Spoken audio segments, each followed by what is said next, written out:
Good afternoon, techs. Thanks for joining me. This afternoon we're going to put Duralast loaded struts and shocks on this 2010 F-150.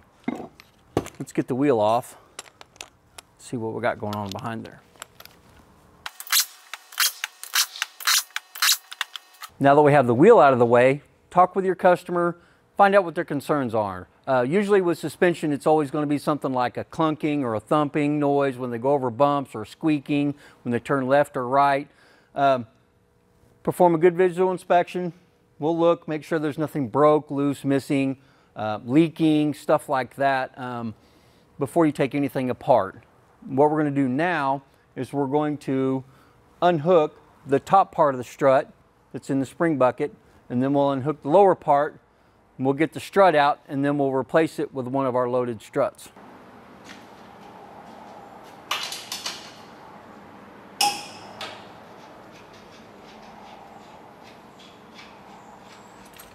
All right, now that we have the top taken loose, we're going to take the mounting bolt for the bottom of the strut loose from the lower control arm.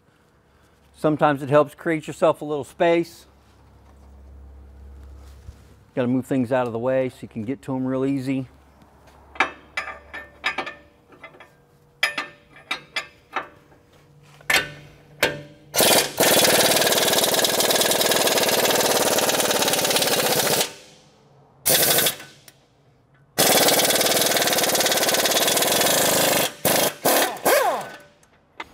Now that we have our attachment hardware loose, we can try and get the strut out.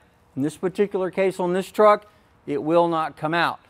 The lower control arm won't droop far enough to allow space. So what we're going to do is we're going to take the upper control arm loose, and hopefully we can lay this down, give us enough room to get the strut up and out of its mounting location.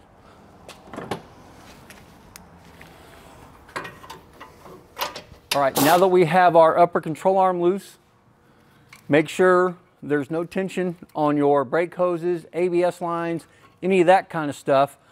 We're going to pry down on the lower control arm and get enough room to sneak the lower part of the strut out. And then we'll take our last nut loose up there and get the assembly out. So find a good spot to get a hold of it, safe. You don't want to tear anything up doing this. It just takes a little downward pressure, not a lot. Okay, once we have the strut partially out, still won't come out. So we're going to take one more component loose. We're going to take the outer tie rod loose. That should give us enough room to get it out.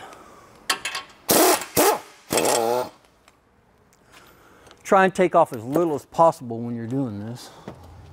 All right, once we get the tie rod out of the way, strut comes out. We'll set this over to the side. It's time to install our new one. These are Duralast loaded struts. What these will do is they'll restore the vehicle to the correct ride height. Sometimes these old springs, after years and 100,000 miles, they sag, or the struts themselves start leaking. So it'll restore not only your ride height, it'll restore the ride quality, which is very important. Get rid of this stuff. Start putting this back together. On some of these vehicles, these struts are left and right only. They're dedicated. On this particular vehicle, either strut will fit on either side.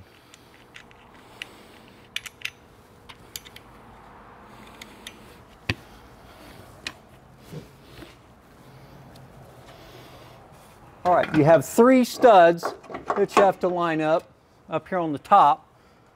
Once you get that done, start one of your nuts, then we can work on the bottom. All right, now we have our lower bolt in. Start them by hand. Always start everything by hand.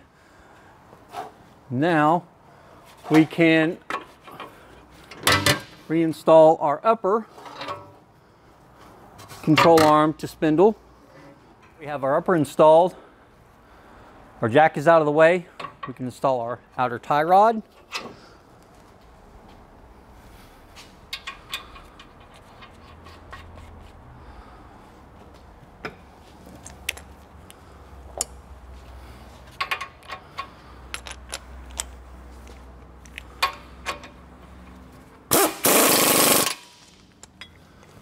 Now that our outer tie rod is installed, we can now tighten the lower mounting bolt and then the upper mounting bolts.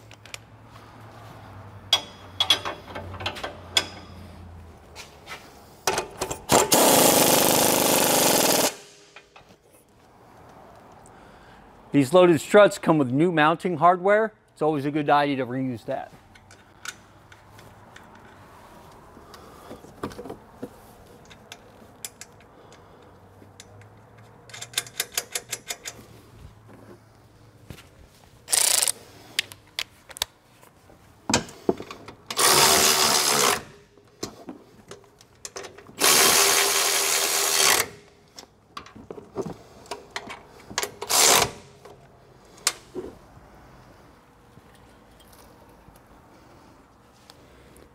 All right, side one is done.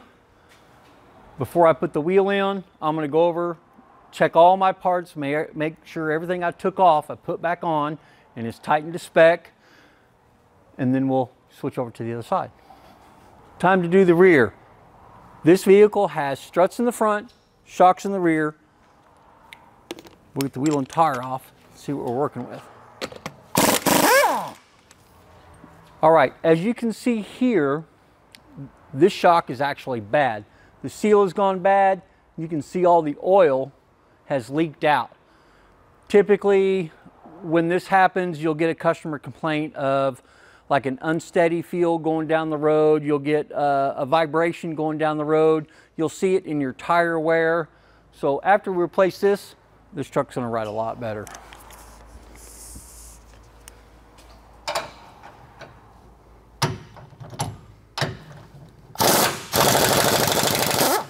All right, time to install our Duralast shock on the rear. These shocks are gas charged. You can see this thing is expanding by themselves. The old shock was completely dead. None of the gas charge was left because of the leak at the top. So we'll get this thing put on.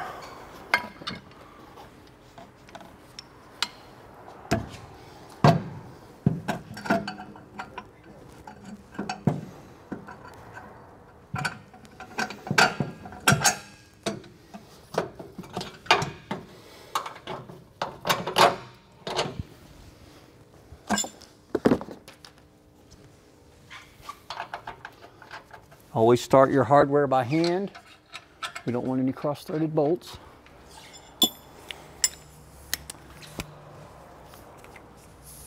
Here's a small tip for you. When you tighten these down, don't over tighten where the shocks go into the frame. If you over tighten it, it squishes this down and it will not allow the shock to move like it's supposed to. And not only that, the next time that you have to replace these shocks, you'll thank yourself because it'll come out easy.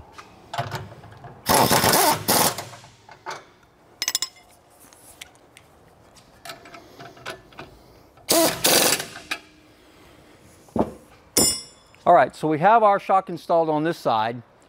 We'll move over to the other side, get that one installed, and it'll be time for a test drive.